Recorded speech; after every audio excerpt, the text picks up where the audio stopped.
Yeah, you can't see what's going on. The music is pretty horrid.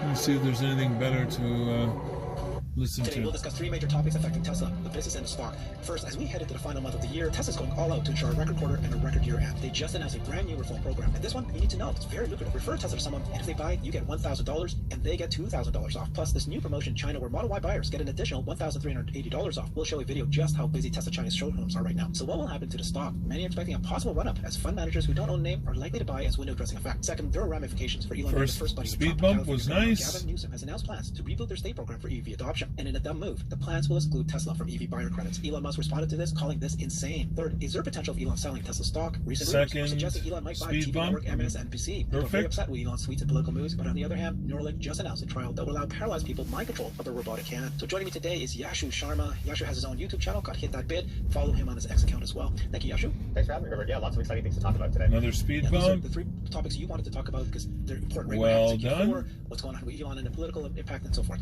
So let's start yeah, off I don't know why we went up this way. This doesn't make sense. North America just announced last night. Big update to the referral program in the U.S. and California. You can now earn $1,000 by giving someone else up to $2,000. Another speed bump. Yeah, I can see, buddy. Your pipes are all the way down to the ground.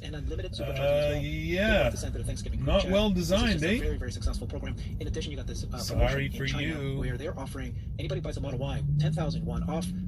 This is instant discount. This is on top of a. It's okay. The same. My Mustang was like that too. Yasha, why are they? Speed bumps were my biggest enemy. I think what's clear is that Tesla has chosen the path furthest away from marketing. I mean, Tesla runs ads. We've pushed them to run ads, but I don't think it's a big priority for Tesla. They'd rather give back savings in a referral program or interest buy down and use that for marketing expenses rather than having to spend ads on TV or Facebook ads, Google ads, that sort of thing. And that's not to say that Tesla's not running those, because we have seen that Tesla is. It's just that I don't think it's a priority. And in fact, I think we've heard this from Elon directly himself. He's actually yesterday on Twitter, he said that the X and Tesla marketing teams pretty much are non-existent. Nice. So whether that's the best strategy or not, I don't know if I fully agree. That's the last speed bump. Awesome. Did quite well. I mean, quite honest, here in British Columbia, Canada, we don't. I don't actually. We're turning into massive traffic. I don't know, folks. So it's not really beneficial to me. I had that feeling that I wanted to go straight on Kingston Road and make a turn way further ahead style campaigns to educate consumers, to make the left turn to get up to St. Clair. Misinformation that there is out there. I think if Tesla spent half of what they spend on the referral program and they use the rest to educate the mass market, I think that would go a long way. People still don't know how Tesla charges. I ran into an elevator yesterday with a neighbor, and I don't know who he is. He apparently knows who I am because I'm the guy who drives a Tesla, and out of nowhere he just starts talking about, my friend just got a Tesla, and I was so surprised, that the supercharger was charging like 2-3% every minute. It was crazy. And I was like, okay, yeah, I guess that's kind of cool if you don't know what a supercharger is. So I think the amount of misinformation and just lack of education, I think Tesla might be better off spending a portion of the millions of dollars in the referral program towards more of a mainstream style campaign. Of energy efficient heating systems at Tesla, he built a one-of-a-kind device that creates a perpetual heat loop, recycling the heat that's generated so none of it goes to waste. The results were incredible. Under controlled testing, temperatures in freezing rooms soared from 35 to 90 degrees, while using 85% less energy than regular home heaters. But the only problem was, the heater was slow to act, taking much longer than central heating to warm up rooms. So he continued to work tirelessly on his theory, and 27 prototypes later, don't ask me why it chose this lane. A device that rapidly heats rooms in under 3 minutes while slashing winter energy bills by a massive 85%. Over 2 kilometers before we have to turn left. David was given over $3 million to bring his device to See, I think had we gone straight, we would already be turning left on the road that I would have picked. The response to it has been breathtaking. After hearing the incredible feedback, we had to give it a test. But truth be told, we were skeptical. We've tested dozens of heaters over the years, but most have either been too weak to heat rooms properly. Scammers. Yeah, absolutely. We do need to do both, right? More education, but also this referral program. The best way to do this is less advertising, like traditional advertising, but more word of mouth, right? You got a great product. People will share. I want to touch base with you in just a short while here about what's going on with the Q4, what's going to happen with total volume and so forth. Let me report a few more info, get back to that main topic. But in China, if you take a look at this record, a record Q4 is in the works, really. If you take a look at what's going on here, here's a video of a showroom in China, and every once in a while they show this, and it's crazy. It's just busy. So almost 7 hours my tea has been in here, and it's still too hot to take gulps of. Registrations for Tesla. This is 2.4% quarter over quarter, 15.6% year over year. Oh, FSD, look what you just did. 1% year over year. So highest 8th week of the quarter ever. So it looks like look what you just did. You just blocked an intersection after I gave you so much praise. We've got a few more to go. The final year, but we're right in line with what happened of the third quarter of 2024, or yeah, that's the third quarter, and then the fourth quarter last year was the green. So we're already well ahead of the green. See, this was the wrong lane. Never should have been in this lane. Higher than 2023.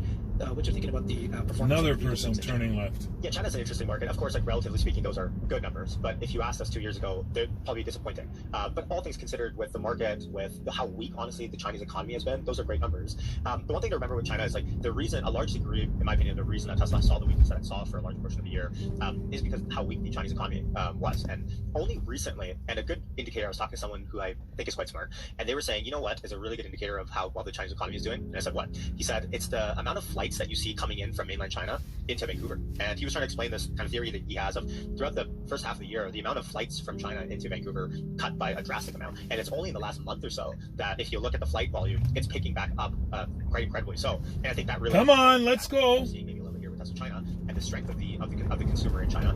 Now, it is the fourth quarter, and what we have to remember in the fourth quarter is... Yeah, sometimes that really gets irritating when you know... You should see the record amount of deliveries. You want to get in that lane, you put on the signal, and the car will like wait forever. That's it, I'm taking over. It's just trying its best to get back into that lane. $2.5 or whatever it's called. Because if you remember, Tom Zhu was and I'm just sick and tired of it. Build a made in China specific vehicle, and I think that's what takes Tesla. We need AI 13. We need FSD version 13, and we need it soon.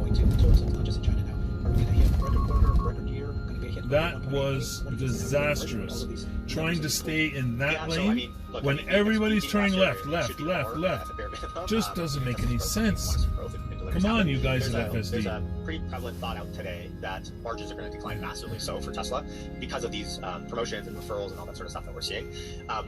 You know, perhaps that's true, but remember when production increases to a higher and higher level, the cost of goods can also come down massively. So the big question is really how much of the offsetting of the promotions will we see with the cost of goods sold decline that we'll see in this quarter. Taking a macro view of this, doesn't really matter this quarter. I mean, not really. I'm still focused on FSD. And if you remember last 2 months ago, we got an FSD timeline update. And one of the things was Tesla China should get FSD in the first quarter. And so, this push of vehicles that we see, is it worth Tesla paying down to deliver, disproportionately amount of more cars this quarter? So then when FSD comes in quarter one, people try out the trial and then they subscribe and Tesla makes that full revenue back. I think it's worth it. And I think what we're seeing now for Tesla is a push for vehicle sales, massively so in that Model Y promo. Maybe that has something to do with the Model Y Juniper that Elon has long denied, but we all can kind of sort of see coming. So again, there's FSD and there's the software revenue that is predominantly on margin, and then there is another leg of the story that is the next Model Y version that we'll probably see at some point in the next.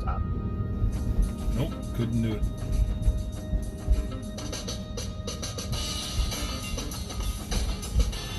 Okay, we're in a single lane now. Maybe this will do it. Telling you folks, all day it's been flawless. As soon as I put it on and I put the video on, it's having one of its worst days in a long time.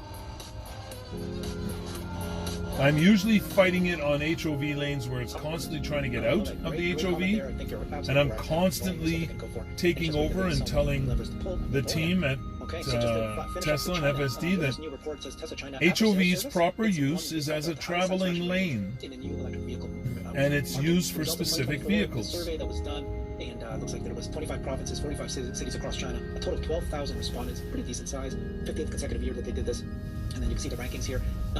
Looks like that Tesla China, 86.88 points, GAC, I think they're a Chinese-owned company, 86.35, BYD, 86.20, NIO and others were 85. So that's basically what happened there. And then, Tesla is actually going out. You remember the Kardashian videos with the Cybercab and the bot? Well, you've got these Cybertrucks going to be pop-up displays across malls in the United States. So they're starting to increase what they're doing. Okay, so the next story we've got here is Elon being the first buddy with Trump.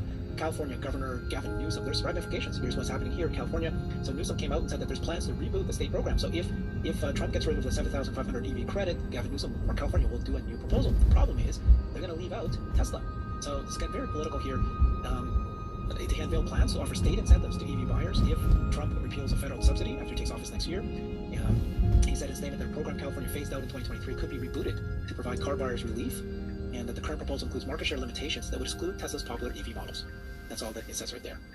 It's about creating the market conditions for more of these car makers to take route. Elon replied to him, or to that report, even though Tesla is the only company who manufactures their EVs in California. This is absolutely insane. What do you think? Yeah, no, it's funny. Like every every now and again the clown shows his face, and that's what I think we've seen with this policy. Now, what's interesting is that, of course, Tesla is the only car manufacturer that builds in California. That's massive. How can they potentially not even get a rebate that is designed for a company like Tesla? This is what I mean by there being consequences to being first buddy. Now, it's not a terrible consequence if you think about it, in the degree where Tesla, and Elon has said this, right? Tesla does not need these EV rebates. It's not something that Tesla makes their bread and butter from. It's not something that Tesla needs to survive. And so, in a degree, Tesla can take this on the chin and it not really affect them that much. But I think it says more for politicking in general than it does for Tesla in the EV space. The fact that you can exclude a Tesla from something that is so obviously made for a company like Tesla should show the public that at the end of the day, politics matter. And this is why politics matters, because they have bottom line effects to incentives every day for businesses, for individuals. And this is a clear example of one. And it honestly probably ends up getting reversed, is my guess. Anyways, and Tesla probably ends up getting included. This is Rokana, said Congressman, said Tesla makes over 550,000 vehicles in Fremont in my district and employs over 20,000 people. Let's not play politics with keeping manufacturing in California. It would be foolish to exclude Tesla. Have we learned nothing from studying Elon at the EV summit? I love that last sentence. Yes, and it's so true, right? If you, and for those that don't remember, this is the summit where Biden said Mary Barra has led, and she's led the EV revolution, where we get all of our memes from. And if you remember, actually, it came out a couple weeks ago. I'm sure you talked about this, where Elon said that the reason why Tesla wasn't invited, Elon wasn't invited to that summit, was because the unions pushed for that summit to have Tesla excluded. And because of the power that unions carry with the Democrats, they relented and they said, yeah, I guess not. So it wasn't a Biden-led initiative or a Democrat-led initiative to push Elon out even. It was them relenting on the power of the unions. And so again, it's all of these separate powers that control incentives for politics that I think someone like Roe, Congressman, is trying to call out. And I don't think we would have seen the degree of calling out from politicians on this type of snubbing if it wasn't for having Trump in office, I think, now at this point, because they all want to be in the same books. Okay, so you should tell me bring it back to the stock, right? So there's ramifications, there's positive and negative consequences for Elon becoming the first buddy of Trump and being part of the administration. So far, the first month, we saw this jump. Everybody's jumping on the stock. Now we're seeing something like this will happen. I guess it's part and parcel. What's your thinking about the stock ramifications? Yeah, I think when you saw Trump get elected and you saw that 20% almost instant rise up, there was a degree of, okay, that was the risk baked into the Democrats winning. And the fact that Trump won, I don't think that first 20% was the positive end of the spectrum of what's possible now with Elon being first buddy. I think it was the de-riskifying of potentially another 4 years of having Elon snubbed at everything and everything going against him. Now, what we've seen since then, and that continual rise up, if you look at since the beginning of the quarter even, Tesla, the S&P 500 is up 6%, something like that this quarter so far, quarter to date. Tesla is up 35% as we talk at the moment. So if you look at something that drastic, what ends up happening is a lot of institutional investors actually get caught with their pants down a little bit. Because what happens is if you don't own Tesla at this point, your clients, all the people that have paid into your fund come to you and say, why do we own Tesla? In a record quarter that Tesla's had, instead you bought XYZ stock and it's underperformed Tesla, S&P's only at 6, Tesla's at 35, it's a mega cap, why didn't you own it? And so you see this phenomenon towards the end of the quarter where a lot of fund managers will window dress their funds, meaning they'll buy up Tesla towards the end because they missed out on the rally, but when they print their books at the end of the quarter and they parlay that back to their clients, they want to show that they own Tesla. Now, you're not going to know at what cost basis they're going to own that or what percentage, but you're going to be able to see that they own Tesla. And so you have this window dressing effect, and for the last few years, it's really been non-existent. I mean, we haven't really talked about it, but now with everything almost aligning in Tesla's way, whether it be politics, whether it be technicals, whether it be financial, business, maybe margins even, all of these things now in favor, now you get almost the perfect storm for a window dressing type of end of quarter, and I think that's what we'll probably see. Okay, wonderful. Well, this third story is their potential for Elon selling Tesla stock. I mean, he's tweeting like a storm out there, and the most recent one that's got everybody worried is MSNBC is being put up, right? I think Comcast is putting MSNBC up for sale. CNN just announced massive layoffs are coming, and then when this came out, Elon replied, says, how much does it cost? And of course, since then, there's been like even more Elon replies saying that he might actually buy it. Yeah, here's about $8 billion for a lot of them, but if you fire them out, you instantly save $30 million a year. So what are you thinking, actually, about these rumors that if Elon does buy MSNBC, is it going to be another sale stock? Okay, well, I mean, first, I'll just say there's some PTSD from this, right, from a few years ago. And if you don't remember, this is when Elon was purchasing Twitter, now X, and all the sales that came from that. Now, I don't think this is even remotely close to the same level, but it is something that it is to be talked about because, I mean, Elon is joking about it for the most part, but when Elon jokes about something long enough, it ends up actually coming to fruition somehow. So I don't know if it'll be an MSNBC or a package deal. I don't think it's an $8 billion or anything close to that. But it is a conversation because a couple years ago, Elon said, like, I'm done selling for the year. I'm done selling for 2023, 2024, at least. And so that obviously excludes 2025. So the question is Elon thinking, I might need to sell some Tesla shares? Now, this goes polar opposite to the other conversation that we've had about Elon wanting to own 25% of Tesla. How can you be selling shares, but then also be saying that you want to own 25%? This is a complex situation that Elon is in because Elon it needs to fund its businesses. At the end of the day, X, I don't know if it is cash flow negative or how badly it's doing. It's doing better now. The advertisers are back, but still, I mean, it's a pet project. It's not something that is taking off like a SpaceX or a Tesla in terms of business growth just yet. So I do think it's probably still closer to a dog than it is a cash cow at the moment. And so if that's the case, is there questions about, and Elon could probably snap his fingers at this point and raise financing if he has to. But at the end of the day, does Elon think, well, I might as well pad it with my cash and, sell some and de-risk whatever, maybe sell SpaceX, I don't know. But it is a conversation that if we're being intellectually honest, we probably should have. Great comments. Yeah, I love your additional info you just shared there. It does, like you said, it doesn't. First of all, it doesn't matter. If he puts in $2 billion PTSD, the stock might fall. But reality, it's not a big deal anymore. And secondly, his stock, he's now the richest man on earth again. He can do other ways. So I like the way you put that. That maybe he won't sell Tesla, even if he does. It's not that big of a deal. I find it funny that people are very concerned about Elon's tweets and his political moves, as we've covered today, and then counter that with all these great things that his companies are doing for humanity and the world. Here's a new one that just came out. Neuralink announced they got approval and launch of a new trial to extend body control. What is it? BCI control. Can't remember what that is now. Body using the N1 implant to an investigational assisted robotic arms.